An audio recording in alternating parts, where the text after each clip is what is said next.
Hello guys, मैं किशन कुमार राउत और मैं आपको मेरे यूट्यूब चैनल में स्वागत कर रहा हूँ। और एसबीआई क्लर्क मेंस को सिर्फ एक दिन बचा है और इस वीडियो में उसके रिगार्डिंग बात करने जा रहा हूँ। वीडियो शायद मुझे बहुत पहले अपलोड कर देना चाहिए था, लेकिन मैं थोड़ा बिजी रहता हूँ अभी दिन भर। पता नहीं, जॉब के लिए नहीं, लेकिन बाकी सब चीज़ों में इतना बिजी रहता हूँ, वीडियो बनाने का टाइम ही नहीं रहता। और लास्ट वाला जो एसबीआई पीओ प्रीलिम्स का जो रिजल्ट का वीडियो, पता नहीं मैं ऐसे ही अपलोड कर दिया भाई, चलो शेयर कर। पहले तो मन नहीं किया था भाई रिजल्ट शेयर करना, लेकिन उसके बाद सोचा कि नहीं, कर ही देते हैं। पता नहीं वो वाला वीडियो ऐसे इतना व्यूज़ कैसे चला गया, ठीक है। और आपको भरोसा नहीं होगा, अभी ये वाला जो मैं वीडियो बना रहा हूँ ना, अभी सुबह के 5 बजे हुए हैं, ठीक है। नींद नहीं आ रहा था, मतलब 4:30 से मैं सोचा कि चलो वीडियो बना ही देते, क्योंकि आज दिन भर वैसे टाइम ही नहीं मिलने वाला। अभी सुबह का 8 बजे मेरा शिफ्ट है, 2 बजे ख़त्म हो जाएगा। उसके बाद क्रिकेट मैच है, फिर एयरपोर्ट में ऐसा क्रिकेट टूर्नामेंट होते रहता है यहाँ पे, तो वो एक टूर्नामेंट का मैच है, उसको खेलना है, तो मुझे दिन भर टाइम ही नहीं मिलेगा, ठीक है। तो इसलिए मैं अभी सुबह ही 5 बजे शूट कर रहा हूँ वीडियो को। अगर आप वीडियो देख रहे हैं तो मैं सजेस्ट करूँगा वीडियो लास्ट से देखिएगा, ठीक है। ज़्यादा लंबा नहीं करूँगा, बिल्कुल फालतू की बातें नहीं करूँगा, लेकिन शायद ये हेल्पफुल हो सकता है आपके लिए।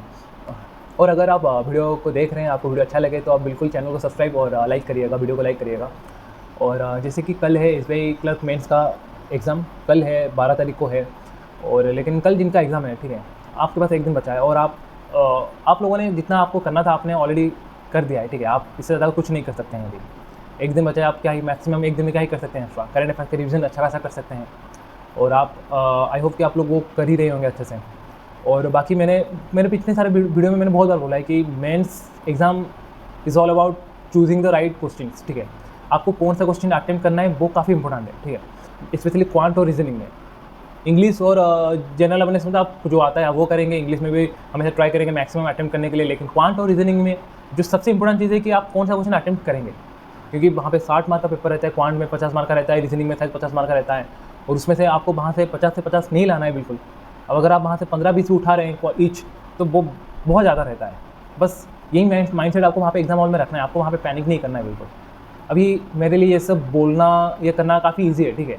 लेकिन एग्ज़ाम हॉल में जब जाएंगे तो वहाँ पे माहौल काफ़ी डिफरेंट हो जाता है। आपको पता नहीं रहता कि आपको लगेगा हाँ ये क्वेश्चन लग रहा है डुएबल है, लेकिन आप जब कर रहेंगे तो शायद आपका टाइम निकल जाएगा। 5 मिनट आपने दे दिया, आप सोचेंगे कि ऑलरेडी मैंने 5 मिनट दे दिए और 5 मिनट दे देता हूँ तो शायद क्वेश्चन बन जाए, ठीक है। आपने 10 मिनट दे दिया तो आपने सोचा कि नहीं 10 मिनट ऑलरेडी दे चुका हूँ, अभी तो इसको छोड़ भी नहीं सकता, दूसरा क्वेश्चन अटेंड करूँगा शायद ना भी हो। तो आप वहाँ पे 15 मिनट 20 मिनट दे दिए, लेकिन क्वेश्चन बना ही नहीं। ये हुआ है, ये मेरे साथ हुआ है, ये बहुत लोगों के साथ होगा भी। कल मैं बोलने के बाद भी आपने वीडियो देखा, आप ये गलती करके आएंगे ही, ठीक है।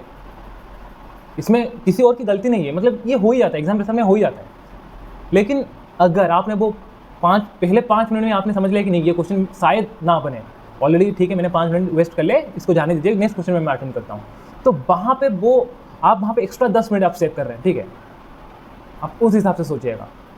अगर आपने ये जो बैटल है, अगर आपने इसको शायद फाइट कर ले, तो शायद ये आपके लिए काफ़ी बेनिफिशियल होगा। जब रिजल्ट आएगा शायद आपका अच्छा खासा मार्क आ जाएगा वहाँ पे क्वांट और रीजनिंग में। उसके बाद इंग्लिश में मैं हमेशा से बोलता हूँ कि आप जितना ज़्यादा अटेम्प्ट कर सकते हैं उतना सही है।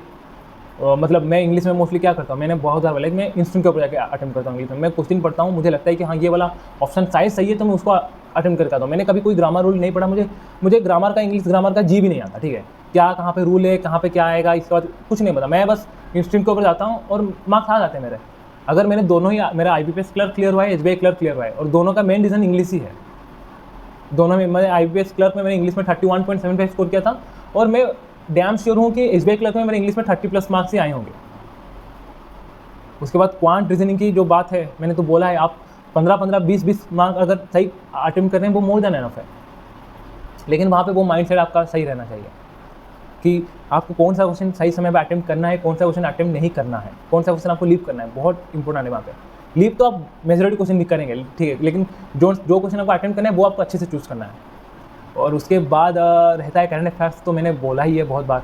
आप क्या ही मतलब देखिए 50 क्वेश्चन आएगा, 50 में से आपको वो 50 तो क्वेश्चन नहीं आने वाले। अगर आप 15 क्वेश्चन भी सही कर रहे हैं ना, वो बहुत ज़्यादा है, ठीक है। 10-12 अगर सही हो रहा है तो, क्योंकि क्वेश्चन काफ़ी डिफिकल्ट आते हैं करंट अफेयर्स में। डिफिकल्ट इन द सेंस कि डीप बहुत पूछ लेता है। लेकिन बात ऐसा है कि आपका प्रिपरेशन करंट अफेयर्स को लेकर जैसा है, 99.99% एस्पिरेंट्स का प्रिपरेशन वैसा ही रहेगा। वही 0.1-0.2% एस्पिरेंट्स ऐसे होंगे जो करंट अफेयर्स में आराम से शायद इतना पढ़े होंगे कि 30-35 मार्क वो ले आ पाएंगे। लेकिन मेजॉरिटी भी नहीं, 5-6% एस्पिरेंट वही 13, 15, 14 पे ही अटकेंगे। तो एग्ज़ाम रिलेटेड जो बातें बोलना था तो मैंने बोल दिया। और मैंने शायद पिछले बहुत सारे वीडियोज़ में वही बातें बोलना है कि क्वांट, रीजनिंग, इंग्लिश और जनरल नॉलेज में क्या करना है। लेकिन अभी जो बातें बोलने जा रहा हूँ ना, वो मुझे लगता है कि काफ़ी इंपॉर्टेंट है। अगर आप इसको थोड़ा टाइम देख के सुन सकेंगे तो शायद ये आपके लिए हेल्पफुल हो सके। पता नहीं, क्योंकि मैं यहाँ पे जो बोल रहा हूँ, मैं अपना खुद का ओपिनियन बोलने जा रहा हूँ, ठीक है। अभी आप लोगों का एक दिन बचा है एग्जाम के लिए, तो मैं बिल्कुल मैं ये सोच रहा हूँ कि आप लोग यही इस टाइप के वीडियो देख रहे होंगे कि प्रिपेयर स्ट्रेटजी एक दिन में क्या करना है। आप लोग ऐसा नहीं कि आप खाली मेरा वीडियो देखेंगे, आप यूट्यूब में जो भी कम्युनिटी में जो भी सारे लोग हैं जो वीडियोज़ बनाते हैं, आप उनका वीडियो भी देखेंगे अभी, ठीक है। तो अभी आप देखेंगे, आप बहुत सारे वीडियो देखेंगे जो पहले भी बना चुके होंगे। 25 दिन में ये कर लो, ये डेडिकेशन दे दो, पेपर क्लियर हो जाएगा। वीडियो के ऊपर व्यूज़ आएगा भाई 30-40 हज़ार 50 हज़ार का व्यूज़ आ गया हुआ, ठीक है। तो उन्होंने ऐसा बहुत सारे हैं जो 25,000 मतलब ऐसे करेंगे, ठीक है, क्लेम करेंगे पेपर क्लियर हो जाएगा। लेकिन वैकेंसीज कितना है इस बैक क्लियर का? 13,000। नेक्स्ट 3 दिन में 1,30,000 के आसपास एस्पिरेंट इस बैक क्लियर का मेंस देंगे, ठीक है। तो उनमें से कितने सारे एस्पिरेंट का एग्जाम क्लियर होगा? सिर्फ 13,000 एस्पिरेंट्स का, ठीक है। बाकी 1,17,000 उनका नहीं होगा। तो यहाँ पे ना मोस्टली क्या होता है, जो 13,000 पेपर लोग क्लियर कर देते हैं ना, लोग सिर्फ उनके बारे में ही बोलते हैं, ठीक है। बाकी जो 1,17,000 होता है उनके बारे में कोई बोलता ही कुछ नहीं है, ठीक है।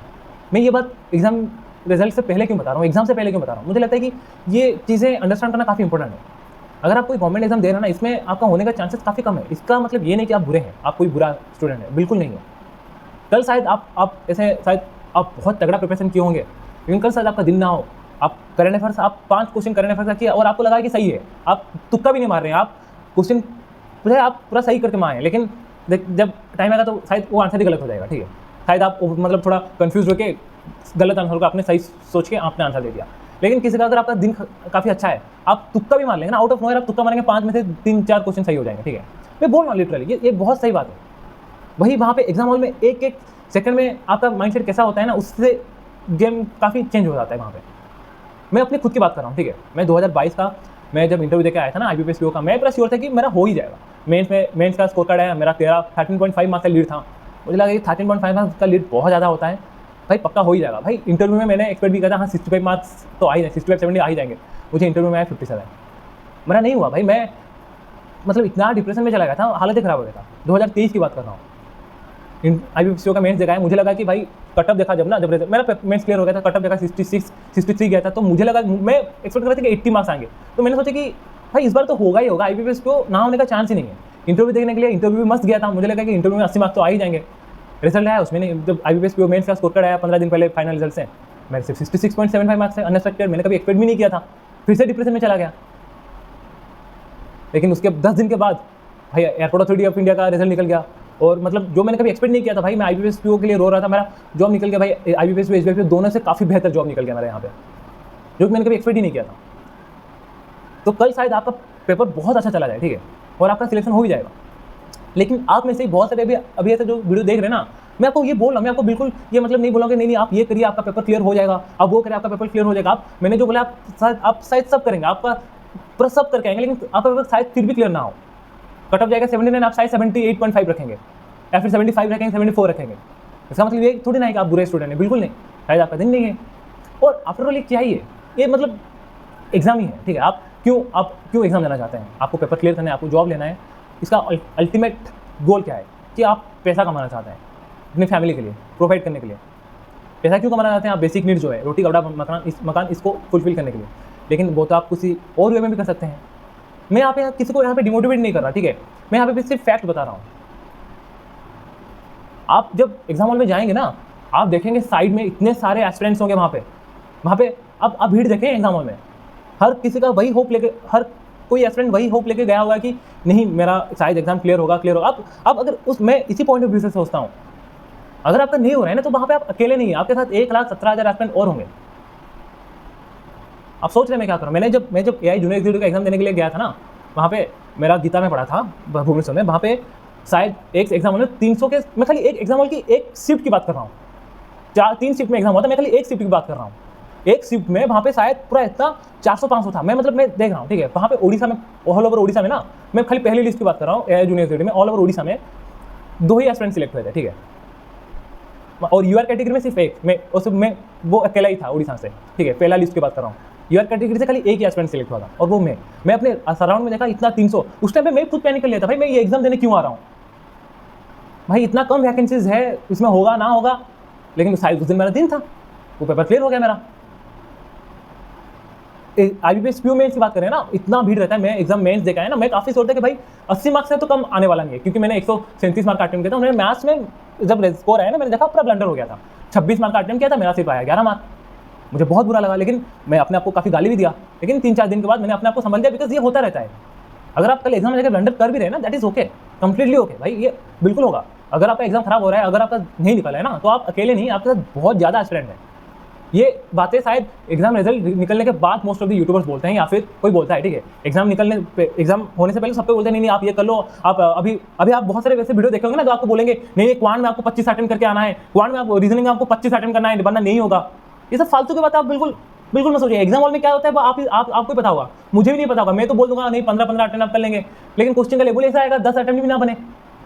भाई यहाँ पे बैठ के कैमरे के सामने बोल देना बहुत ईजी है भाई, बहुत ईजी है। रियल फील खाली आपको ही पता होगा जब आप एग्जाम हॉल में बैठेंगे। यहाँ पे हर कोई टीचर जो भी है यूट्यूबर आके बोल देगा नहीं आप ये कर लीजिए, वो कर लीजिए, लेकिन एग्जाम हॉल में एग्जाम देते टाइम एस्पिरेंट जो फील करता है वो खाली वही फील करेगा और कोई नहीं। बस भाई तब बात में और भी कुछ बोल सकते हैं, लेकिन फालतू का वीडियो लंबा नहीं करूँगा। ऑलरेडी कल आपका एग्जाम है, मैं नहीं चाहता कि आप ज़्यादा टाइम वेस्ट करें। अगर आपने 9-10 मिनट देखा, अगर आपने वीडियो देखा है पहले से लास्ट तक, तो थैंक यू। और आपको एग्जाम के लिए ऑल दी बेस्ट। मैं आपको डिमोटिवेट नहीं कर रहा था, मैं आपको यहाँ पे फैक्ट्स बता रहा था। एग्जाम आप अपना 100% दीजिए, होगा तो मस्त है, नहीं होगा दैट इज़ कम्प्लीटली ओके। जैसे कि महान व्यक्ति ने बोला है, या तो विन है या फिर लन है। जीत गए तो विन होगा, अच्छा गया तो विन होगा या फिर लन होगा, ठीक है। बस वही था। अगर आपको चैनल अच्छा लगे, चैनल को सब्सक्राइब कर सकते हैं, वीडियो को लाइक भी कर सकते हैं। And thank you for watching. जय जगन्नाथ, धन्यवाद।